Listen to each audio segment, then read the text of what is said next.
Hey, everybody. There has been so much talk about the NAR settlement, or the National Association of Realtors settlement, which is basically changing the way real estate transactions work. In a lot of cases, the net result is not going to be a big change, but nonetheless, the whole point of what has been done with the Department of Justice and all of the powers on high basically has been to ensure that buyers and sellers understand their rights, understand their ability to negotiate all terms of a contract, which we think they've known in the past, but hey, that's the theory. So I will say from the outset, it doesn't really matter if I like the ruling or if I don't. The ruling is what the ruling is. Things are changing. Good agents who bring good value to their clients are still going to be just fine. And if you don't, then you probably should have been looking for a new job already. But I know it's a little confusing because we've done things a certain way for a long time, and now the paperwork is mostly what's going to change. Some of the disclosures, some of the things we have to put in writing that we're sharing with our clients are going to change. So this isn't going to be anything fancy. I'm just sitting here in my living room, just chatting, me and you, which means you're probably going to see two white fluffy cats and maybe a little tiny brown dog running through, but that's okay. We're just going to have a heart-to-heart chat for a few minutes that I hope, whether you're a real estate client or whether you are a realtor, a real estate agent, you can just take a deep breath and realize things are going to be fine, and just assume that all things work out for the good, and in the long run, this will be better for everybody. So let me say from the get-go, I think most of you know this, but I'm always surprised at what people don't know in a certain field that they don't work in, all right? Realtors typically receive their compensation from commissions. Now, not always. There are a certain number of brokerages out there that do a flat fee, transactional fee. There are some people that charge by the hour to show you properties. And I'm not sure that most buyers even want to get involved with that. If I go look at a new car, I know that that salesman isn't going to make any money probably unless I buy the car from him. But I know that that's just cooked into their model. That's the way it works. He understands that. And if I don't buy one from him, maybe the next person will. I don't think I would like the idea of paying that car salesman hourly to show me the vehicles.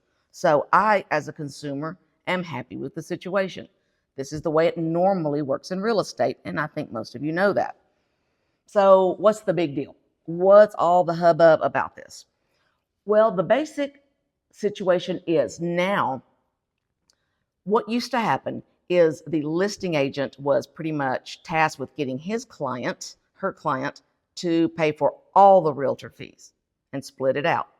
And now that listing agent's still going to be talking about the same things. The seller's probably still going to be covering a large portion, if not all, of the fees, but it's going to be on separate forms, which is going to make it more clear, more obvious to that seller that it is negotiable. It is going to make it clearer to that buyer that it is all part of the negotiation process. Just like when you get an inspection and you say this, and this need to be fixed on the electric, and Mr. Celeste says, oh no, I'm only going to fix the things that are safety related. What do? You negotiate, right? You want everything fixed like a brand new house, and he says, I'm willing to fix line items 1, 3, and 7. You negotiate. It's always been negotiable as far as compensation and commissions in real estate. But the fear was that the customers, the ultimate clients, didn't know that, or that it wasn't clear enough. So in the past, how has it worked for these many years, or at least since I've been in the business? Well, in the past, we would go to a listing appointment as a listing agent. We would meet Mr. and Mrs. Seller, and we would go around, tour the home. We would start talking about where we were going to price the home. They would always want to know, well, what's it going to cost me? What are you going to charge me? So we would talk to them and say, well, at our firm, for a project of this size, for the level of marketing you want, we're going to charge X%. Now, I know some brokerages that charge X, Y, or Z, depending on which marketing package you want, right? So it was very clear that this was negotiable, but at our firm, if you want to hire us for the amount of work we're going to do, we're going to charge X%. Out of our X%, we are going to give a portion to the buyer's brokerage.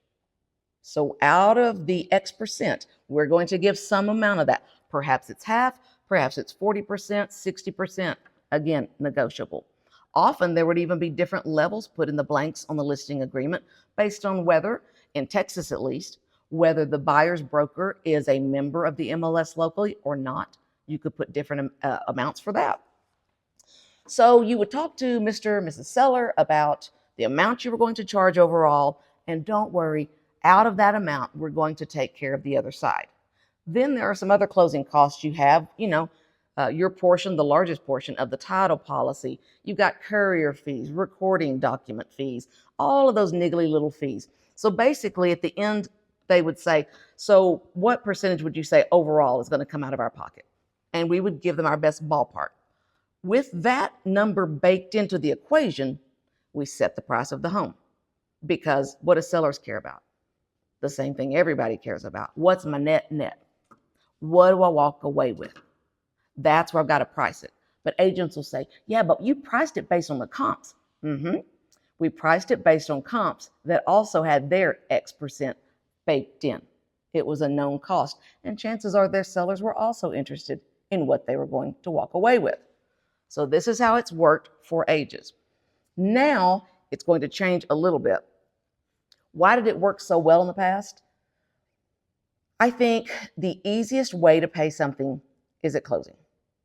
The easiest, least painful pain point of paying out money to someone for a service is to do it at closing. Take it out of my proceeds. Even agents love this. They'll find some groups that'll give referrals, different things, and they say, we only take it out at closing. Maybe they do your photography or some staging. We take it out at closing. The least painful is to take it out of proceeds I'm getting. So the seller and the buyer are very different there, right? One is receiving proceeds, one is bringing proceeds. So that's the easiest way, and that's why there's been not so much friction about it. Buyers, let's talk about buyers. Have you ever heard someone say, oh, Johnny over there is paying $2,000 a month in rent. Why don't you buy a house, Johnny? What is wrong with you? You are throwing money down the toilet. And yes, Johnny is. What is the answer? What is the one thing that is always in the way of buying a home? I ask agents this all the time and friends, and they'll say, oh, getting a loan, picking a house. I'm like, no, there is one thing and one thing alone that is common sense. The reason people rent and don't buy. Bringing money to closing. Down payment. That's it.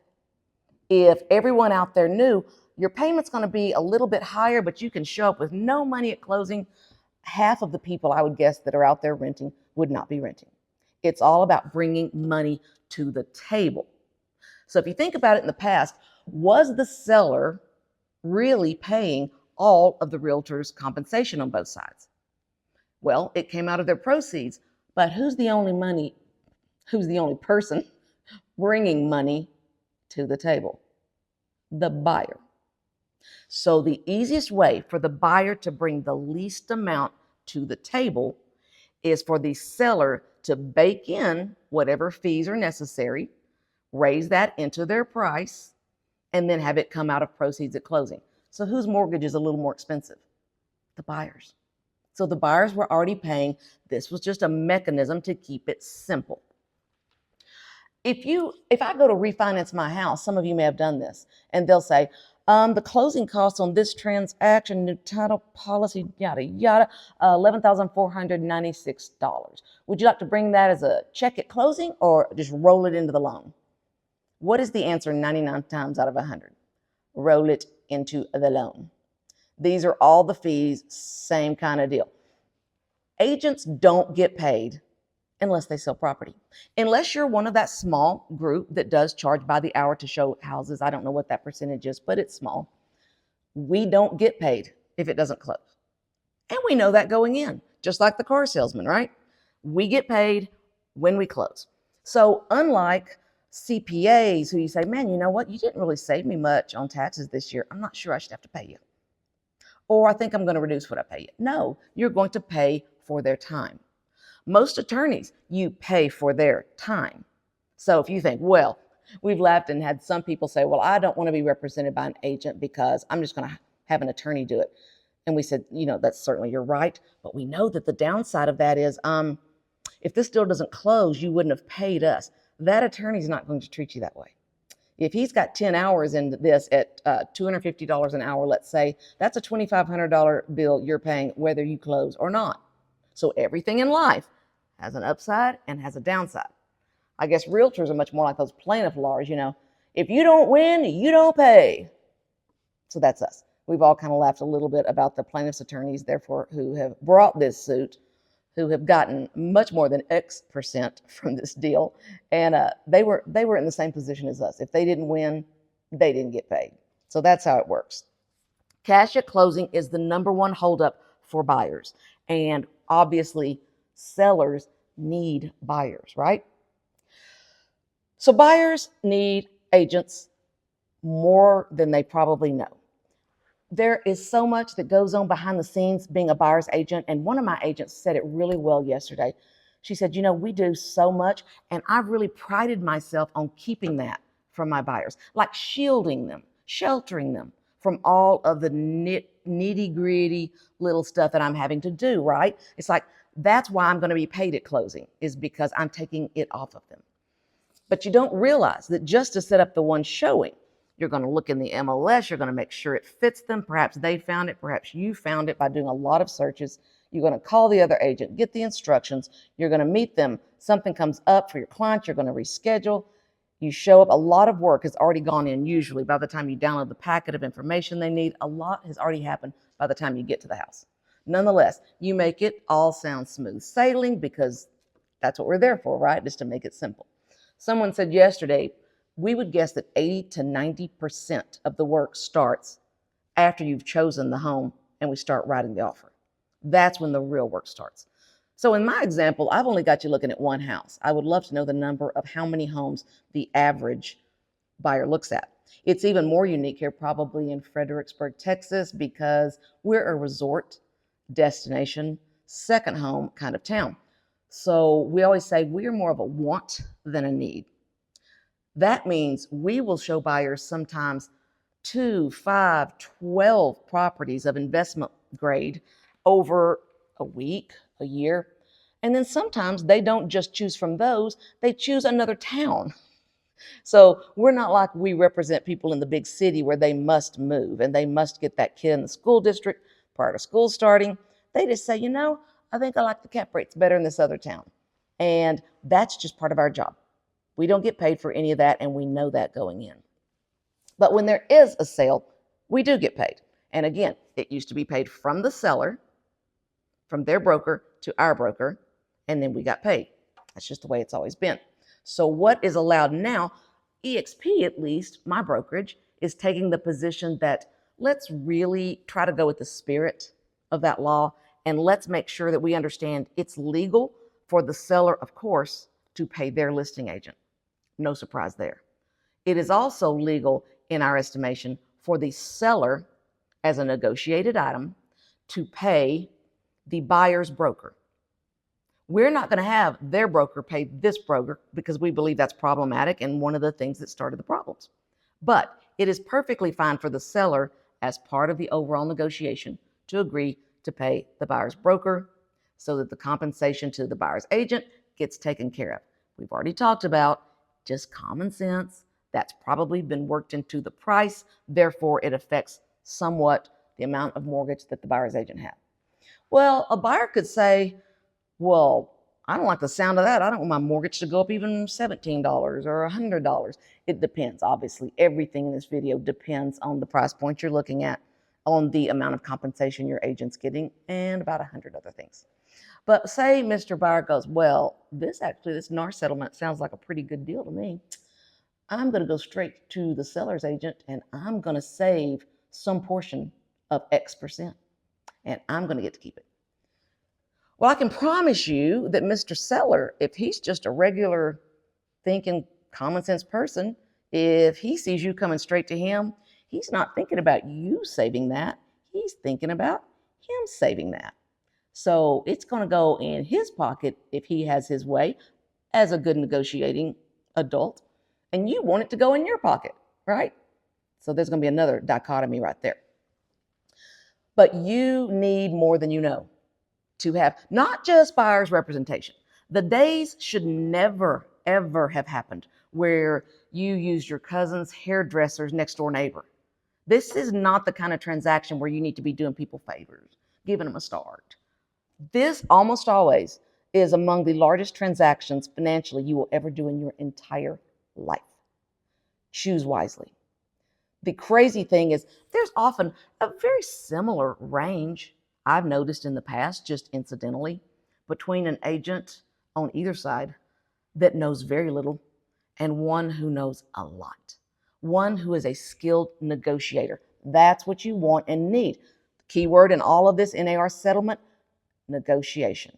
Informed consent, informed negotiation. Everyone knows their rights.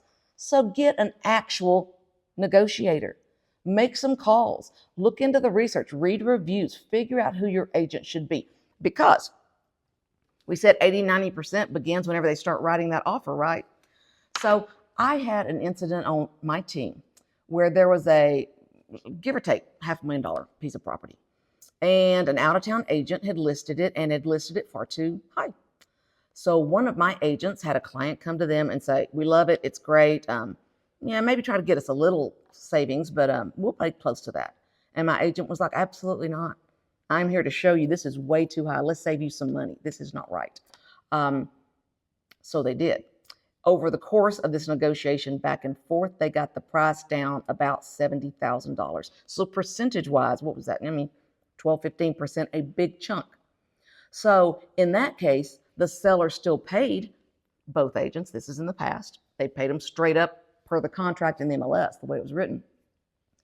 Even if that buyer had needed to pay that agent out of their pocket in some way at closing, what they would have paid that agent, what that agent's compensation ended up being, was so far less than the $70,000 they saved them. That one thing alone shows you, do not go into this alone.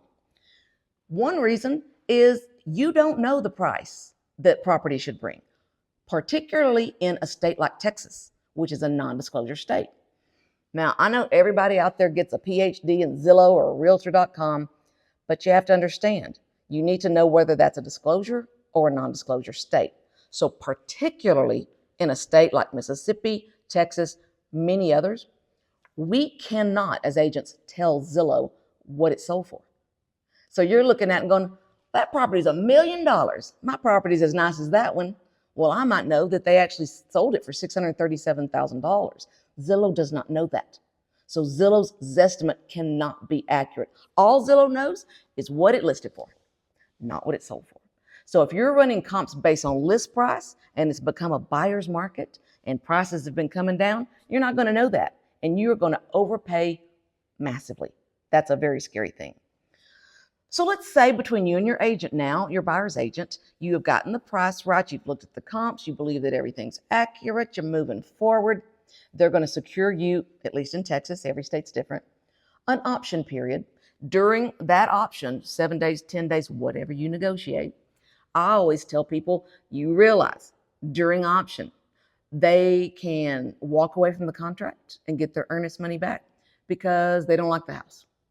They didn't like what came out of the inspection. The moons made of green cheese. They got in a bad mood. It's literally their option to walk away with no excuses needed to Mr. Seller. Okay? So you need someone negotiating that with you well. When you get that inspection done and you get back the list, you need a smart agent to go, "Now, Ms. Buyer, before this report even comes back, I can tell you in Texas, it's going to be 30, 40 pages long on this brand new house. And somehow they're going to find all these things that are wrong. So we're not going to panic. We're going to stay the course. Matter of fact, I've got a stack over here of inspections I can show you, and they're all that long. I think my house is pretty nice. If I got it inspected, there'd be a report that long. So no house is perfect. Let's focus on safety items and see what we can negotiate. Now, if you're paying toward the upper end and that seller is looking like he really needs to move it, maybe we can negotiate more.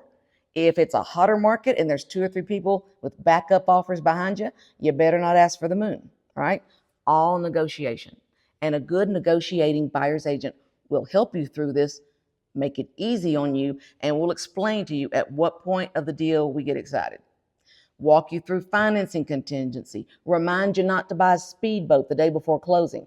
All the things you need, because you and the buyer's agent, buyer and buyer's agent, are on the same team. You're on the team to get to closing. We want to hand you that key. Number one, it's our fiduciary duty to you to want that for you. Number two, we don't get paid unless you make it. You want that house. That's why you're putting all your time and effort into it, right? We're on the same page. So that's the way it has pretty much always worked. Anything? Yeah, that's pretty much what I said. So what's going to be the difference now?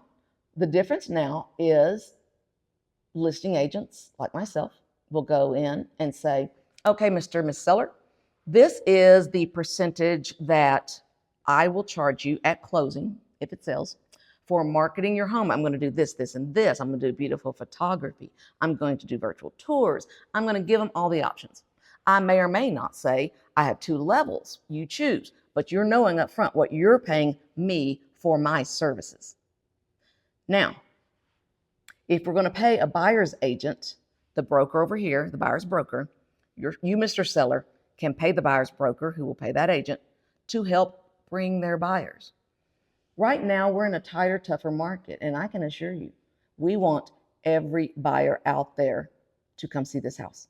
And we need to price the house accordingly, where you can walk out and be happy with X, whatever it is, plus their X, separate X, maybe we'll call that Y. X plus Y plus Z, which are the other closing costs. So let's price this where you can live with it with those things coming out, because we badly need buyer's agents to bring their buyers to us, and they need to be paid, right? This is common sense for most sellers. They're like, absolutely.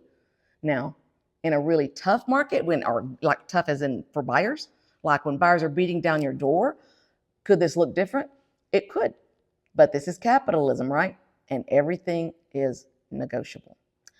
So right now, the only other thing that can happen really is we make some agreement there, and we say in our authority to disclose, again, Texas form, we can say, seller has instructed me to release and advertise certain information. So should seller say, I will give up to that Y% to a buyer's broker? Or should I say, I will give X% to a buyer's broker with an accepted contract? I've been talking to the brokerage myself, and again, we're all early on. This could change tomorrow. Our best idea right now is, what does the client want?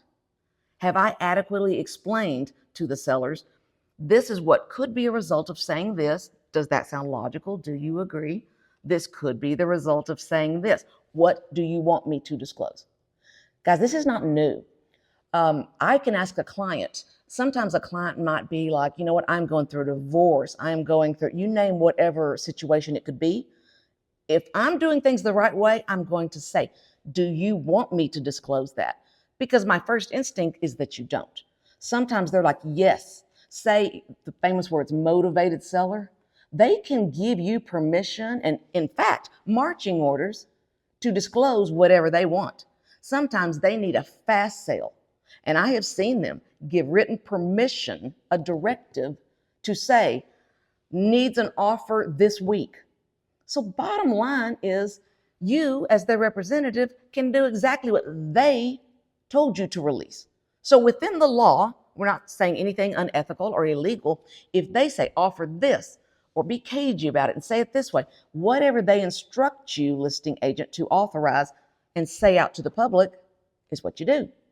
I'm even going to go probably further in my amendments. I want them to let me know, do you want this only verbally? Do you want this in writing? I want to be very clear that I've given my seller every opportunity to understand what they're doing and what the consequences are. And I've got some pretty smart sellers. I think they're going to understand, and they're going to want to incentivize those buyers to come to us. So that's basically what's going to happen. We're going to be able to share whatever our sellers tell us to share. If a buyer chooses to be unrepresented, again, this, as in so many things, are very state specific, so go back to your state. In Texas, I cannot represent the seller and the buyer. In a lot of states, you can, and that's called dual agency. In Texas, you cannot. What you can do is you can represent the seller and have an unrepresented buyer. So in the past, did the listing agent sometimes, oftentimes, depends on the market, receive both sides of the commission, receive the full amount? Yes. Did they receive what was sometimes called the full boat? Yes. Is that going to be possible in a state without dual agency? I've not been able to figure a way that it necessarily will. It's going to be interesting to see. But again, it's all negotiable between you and your seller. Now, you may go back to your seller and say, look, I've got an unrepresented buyer who is refusing, because this happens, I don't know, 1 out of 100 times, 2, 3 out of 100, where they don't want to be represented, either because they're annoyed with realtors, I guess, or they're hoping for a discount. It could be either of those things. And often the seller will agree to pay you as the listing agent a little more to do that, because they know there's no other agent. You're going to be opening the door. You're going to be helping out more than you would. What you're not going to be doing in Texas, because we don't have dual agency, you're not going to be giving Mr. Buyer advice and counseling on how to best negotiate. You're not going to do that, because you're going to make very clear, and in writing, we've got new forms for that, that you represent the seller. What you can tell the buyer, this is how we at least have always handled it, is I owe you as a customer the duty to treat you with fairness and honesty. I'm not going to lie to you. I'm going to be fair, but I'm not going to advise you. I work for the seller. So that could definitely happen. I personally don't like that option, because I am an attorney. I'm not giving legal advice, by the way, but I keep my license. And I'm a broker, an associate broker with EXP. I still know that if I'm buying property in an area I'm not familiar with, or even in another state, I want local, knowledgeable, experienced representation. It is worth it to me to pay someone to make sure that I'm offering the right price, that I know local ordinances, that I'm buying in the right zoning for what I'm trying to do. Sometimes saving a little money can be the most expensive thing you do. If you insist on doing it, then at least I would advise you to get an attorney to be reviewing all of your documents. But don't forget, that attorney is going to charge you, understandably, whether the deal goes through or it's dead in the water. That agent would not. That agent would not. And you and your agent have the ability to negotiate. Mr. Seller, here is the offer we are giving, but along with this price I'm giving and the days on, I can close in this many days, I want this many days of option, I would like for you to give concessions for compensation of the buyer's broker, of my agent. I would like you to give those concessions back. Here's my offer. So the best answer you can give to anyone whenever they call and say, hey, will your seller do this or this? It's the same as before. Put it in an offer. Let me allow Mr. Seller to look at it. So you come up with what you need, Mr. Buyer, to make it work for you. And I'm going to present it to Mr. Seller, and we're going to see if this works for Mr. Seller. And all points are negotiable. We've all had someone say, I really like that cool car in the garage, that old car. Can we write that in? Or it's furnished so well. Would they leave some of the furnishings? What do we say? Put it in the offer. Write it up, because I don't know what my seller might accept until he or she has seen it in writing in front of them. So that's really all we're talking about, guys. That's the big difference. It's no longer going to be, Mr. Seller, you're going to pay the total combined X and Y, all of the commission for all the agents, all the compensation. And from that, we will take and parse out how much of that to give to the buy side. Now, you and I, Mr. Seller, are going to agree what you're going to pay me, my brokerage. And then we're also going to have a conversation about, are you willing to pay some amount to cover the costs of the buyer's broker? That answer might be no. And we're going to talk about what the consequences of that are, and you still may choose to say no. But it's going to be a long road to hoe. If you say yes, we're going to talk about what that number needs to be, how specifically you want me to word that, where you want me to advertise that or not, or if I can say it verbally, or if I can put it in writing. Let me tell you one place it cannot go because of this settlement. It cannot go in your MLS anymore. This is what started all this. We used to say, okay, my buyer wants to see 123 Main Street. Says right here, they're paying X% to my side. Great. That's a unilateral offer.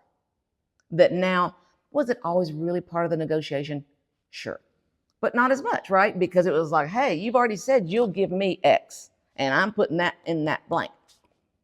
And now, so the thought was it makes it a little harder to negotiate the other terms when that's a set fee, even though nothing in real estate has ever been a set fee. It's all been in play. So that's what's changed. It no longer, those fields in our MLS just went poof, they're gone. So if we want to know, I've got a buyer that would like to see 123 Main Street. You know how I find out? I call them up. Hey, can you send me some documents on that? I didn't see the survey in the MLS. Is your client willing to offer concessions for compensation? And they say yes, or they say no, or they say whatever their seller has authorized and allowed them to say. That's how it's going to work.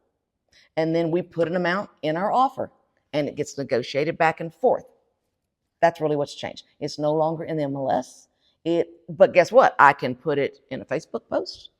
I can put it in a newspaper ad. I can advertise it anywhere else I want, but not in the MLS, nor really, it's like, don't be the guy that's trying to skate the rules, right? Don't put it in something associated. So if through your MLS you could send out emails, don't put it in that. That's too close. I've seen some people joke about having lock boxes and they'd write 3% on the keychain or something. Again, don't do that. That lockbox, did it come from your MLS? Is there an argument that it's tied to your MLS? Just keep your nose clean, do it the right way from the get-go, and just know that we're all in this together. We're all still trying to meet our clients' needs. We're all going to work together. I will also drop a link. I know this is a lot to take in, even though the net change, I don't think, and most of us don't think, is going to be a big difference. I'm going to drop a link to EXP's open source files. I'm so grateful that they have done this. They have said, look, if at any time in our history, we are all in this together. So here it is for free, no strings, no registration, just go for it. Here's our seller's toolkit. Here's a buyer's toolkit with best practices. This is open source. So bring what you've got, right? We're all working together. I think there's some scripts and role play. It looks like a pretty amazing package that they've asked us to share. We don't want anyone. I've always said, because people used to say, why do you give all this training that other realtors can watch and then they're going to know? I said, you know what? I don't want any real estate customer or client to have a bad experience with an agent. I don't want anyone to lose their earnest money. I don't want any agent to not get paid. We are all in this together. So let's just conglomerate our knowledge. Let's work together, know that everything's going to be fine. The only point is everything's negotiable. So make sure your buyers and sellers understand that, and you're going to be good to go. And those who don't understand or are not preparing themselves for this, please don't get involved with them, because this to protect you, to protect the agents, to protect everyone. There's just some rules here we've got to follow. They're not really that tricky, but if you have someone that's a maverick that's going to just ignore them, that's not a good thing. We've all got to play ball and do this the upright way. So I hope this has been helpful to you in some way. Perhaps you have something you can share with me. These are just my thoughts, my opinions as we sit here walking off the cliff into an abyss of just a different time. It's going to be just a different phase. I think it's going to be a good phase.